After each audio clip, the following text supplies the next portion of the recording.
और अब देखिए क्या बिहार में यूपी मॉडल के तहत बुलडोजर चलने वाला है। दरअसल बिहार में अपराधी बेलगाम हो गए हैं। एक के बाद एक हत्याओं से बिहार कांप उठा है। कारोबारी से लेकर शिक्षक वकील तक कोई सुरक्षित नहीं। लॉ एंड ऑर्डर ध्वस्त नजर आ रहा है। लग रहा है कि बिहार में सुशासन का अपराधी मजाक बनाने पर तुले हैं। इधर लगातार बढ़ रहे अपराध से बेचैन नीतीश सरकार अब इससे निपटने के लिए बिहार में यूपी मॉडल लाने की बात कर रही है। डेप्यूटी सीएम विजय सिन्हा ने कहा है कि बिहार में अब बुलडोजर गरजेगा। देखिए यूपी के बाद अब बिहार में क्या बुलडोजर चलने वाला है। बिहार में अपराधी हुए बेलगाम।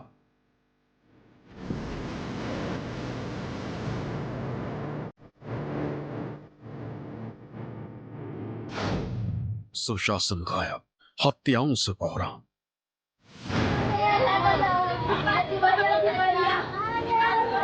बिहार में अपराधी जो है सम्राट बन चुके हैं और विजय हो चुके हैं। कहीं सरेआम गोली मारकर हत्या की जा रही है,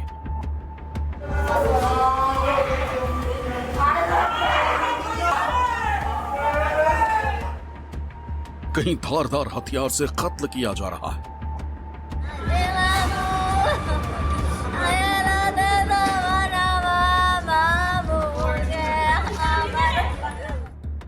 कहीं फायरिंग से दहशत फैलाई जा रही।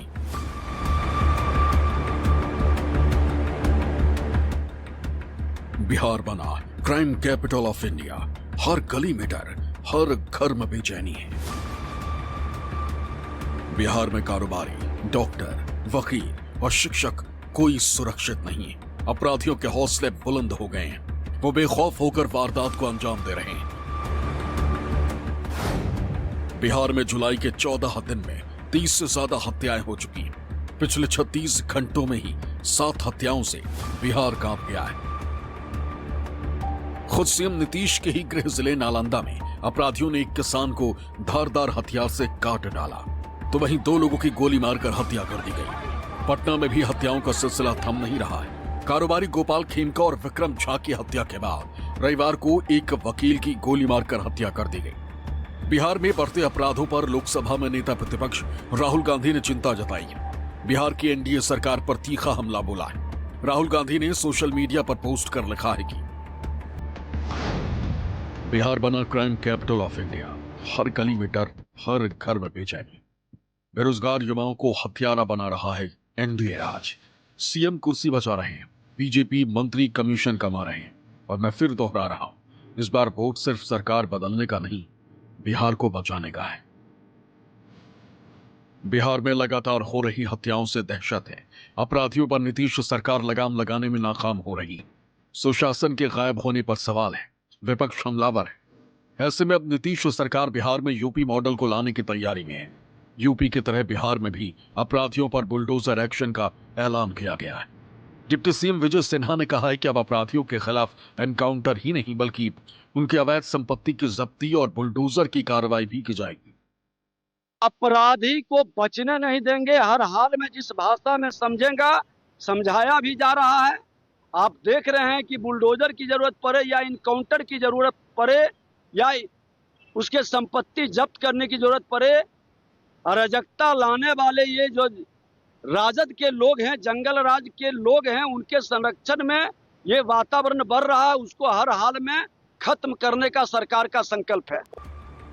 डिप्टी सीएम विजय सिन्हा ने जहां अपराधियों पर बुलडोजर एक्शन की बात कही, तो वहीं कांग्रेस और आरजेडी पर हमला बोला। विजय सिन्हा के बयान से सियासी उबाल आ गया। आरजेडी नेता और विधानसभा में नेता प्रतिपक्ष तेजस्वी यादव ने नीतीश सरकार पर पलटवार किया। ये लॉ एंड ऑर्डर का क्रिमिनल डिसऑर्डर हो चुका है।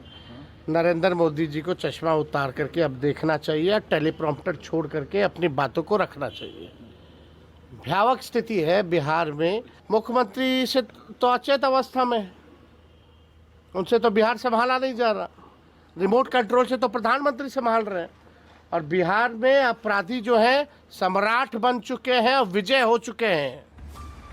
चुनाव से पहले बिहार में लॉ एंड ऑर्डर को लेकर नीतीश सरकार बैकफुट पर है। डिप्टी सीएम विजय सिन्हा ने खुद अपनी पुलिस पर सवाल उठाए थे। ये जमीन माफिया और दारू माफिया का गठजोड़ कहीं न कहीं पुलिस प्रशासन के कमजोर कड़ी के कारण इनका मनोबल बढ़ा है और सरकार सजगता के साथ पूरी एक्शन ले रही है।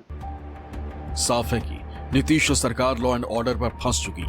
चुनाव को देखते हुए विपक्ष इस मुद्दे को जोर शोर से उठा रहा है, क्योंकि नीतीश कुमार इसी अपराध पर लगाम की काट सुशासन को बताकर सत्ता में आए थे। लेकिन अब नीतीश राज पर ही जंगल राज के आरोप लग रहे हैं, जिससे जेडीयू और एनडीए बचाव की मुद्रा में है। नेशनल क्राइम ब्यूरो 2022 का आंकड़ा और स्टेट क्राइम ब्यूरो का आंकड़ा यह स्पष्ट करता है कि बिहार में अपराध नियंत्रित है। 2005 के पहले बिहार में जो भी घटनाएं होती थी, जिसको कह सकते हैं लॉ एंड ऑर्डर से संबंधित है, तो उसका एक प्रतिफल होता था कि क्रिमिनल को नहीं पकड़ा जाता था, क्रिमिनल को एक अन्य मार्ग में बुलाया जाता था। इसका मतलब है कि प्रशासन के लोग ही क्रिमिनल में होंगे। एनडीए सरकार भले ही बिहार में लॉ एंड ऑर्डर को सही बताने में जुटी है, अपराधियों के खिलाफ बुलडोजर एक्शन की तैयारी कर रही है, लेकिन बिहार में लगातार हो रही हत्याओं से लोगों में डर है, दहशत का माहौल है। सवाल ये भी उठ रहे हैं कि आखिर नीतीश क्यों मौन है। पटना से अमिताभ ओझा और सौरभ कुमार के साथ ब्यूरो रिपोर्ट, न्यूज़ 24। बिहार में लालू यादव के शासनकाल को जंगल राज के तौर पर याद किया जाता है। सत्ता पक्ष यही कहता है, लेकिन नीतीश कुमार के सुशासन में भी अपराध में खास कमी नहीं देखी गई। हाल के दिनों में खासकर हत्या के मामले तेजी से बढ़े हैं। SCRB यानी स्टेट क्राइम रिकॉर्ड ब्यूरो वो क्या कहता है, उसके मुताबिक देखिए बिहार में आंकड़ों को लेकर स्थिति दरअसल क्या है। अपराध के आंकड़े आपको दिखाते हैं, जनवरी से लेकर के जून 2025 इसी साल के ये आंकड़े हैं। हत्या की कुल मिलाकर के 1376 वारदातें सामने आती है। हर महीने औसतन अगर आप देखें तो 229 मर्डर, जबकि पिछले साल 2024 की बात की जाए तो कुल 2786 केसेस आते हैं, हत्याओं के मामले सामने आए। ये 2024 का आंकड़ा, और आपके सामने 2023 2863 ये हत्या के केसेस 2023 में नजर आते हैं। अब तो शासन राज में अपहरण के मामले भी अब आपको दिखा देते हैं। 2020 में क्या हुआ था देखिए, कुल मिलाकर के अपहरण के केसेस और फिर इनमें कैसे इजाफा हुआ। 7889 केसेस 2020 में आते हैं। 2021 में ये 10,198 ये संख्या पहुंच जाती है। उसके बाद 22 में इन मामलों ने और ज्यादा तेजी पकड़ी, 11,822 अपहरण के केसेस दर्ज किए गए। वहीं रेप की घटनाओं में वृद्धि भी सुशासन राज के दावों पर सवाल उठाती है। महिलाओं की सुरक्षा को लेकर के कैसे बिहार अस्थिर हुआ है ये देखिए। 2020 में 806 मामले कुल, 21 में 786, 2022 में 881 केसेस। इस पर भी विपक्ष घेरता है। अब NCRB के आंकड़ों के मुताबिक बिहार साल 2017, 18, 22 और फिर 23 में क्राइम के मामले में दूसरे नंबर पर रहा था, और यह आंकड़ा सीधा सीधा अपराध के मामले में सुशासन पर बड़ा सवाल उठाते हैं, और ये एक बड़ा मुद्दा चुनाव के लिहाज से भी बनता नजर आ रहा है।